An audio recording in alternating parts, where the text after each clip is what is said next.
গরমের দুপুরে ভাত আলু ভাজা আর এই টকটক ঝাল ঝাল আচারটা, এর থেকে শুকিয়ে আচার কিছু হয়ই না।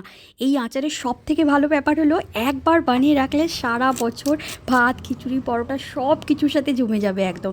আজকে তাই অনেক যত্ন করে বানিয়ে রেখে দিলাম। প্রতি বছর গরম পড়লে আমি কিন্তু এই আচারটাকে বানিয়ে রেখে দিই। ছোটোবেলায় দেখতাম কেউ যদি আচার বানিয়ে রোদে বড় বড় বয়াম দিয়ে আচার শুকাতো, আর আমি না চুপি চুপি গিয়ে একটু একটু করে চেখে আসতাম।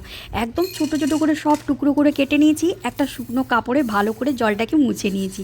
এদিকে গোলমরিচ মৌরি শুকনো লঙ্কা সাদা সর্ষে অনেকটাই, কালো সর্ষে বেশি করে, ধনে জিরে মেথি ভালো করে ভেজে গুঁড়ো করে নিয়েছি।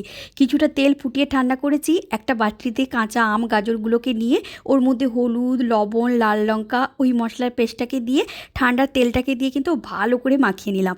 আম লেবুর গায়ে যেন মশলাগুলো খুব ভালোভাবে লেগে যায়। শেষে একটু ভিনিগার দিলাম, ব্যাস একটা কাচের বয়ামে রেখে প্রতিদিন একটু একটু করে রোদে দিয়েছি।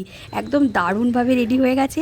আর সত্যি বলছি, বৃষ্টির দিনে গরম ভাত খিচুড়ির সাথে এই টকটক ঝাল ঝাল আচারটা খেতে এত ভালো লাগে না।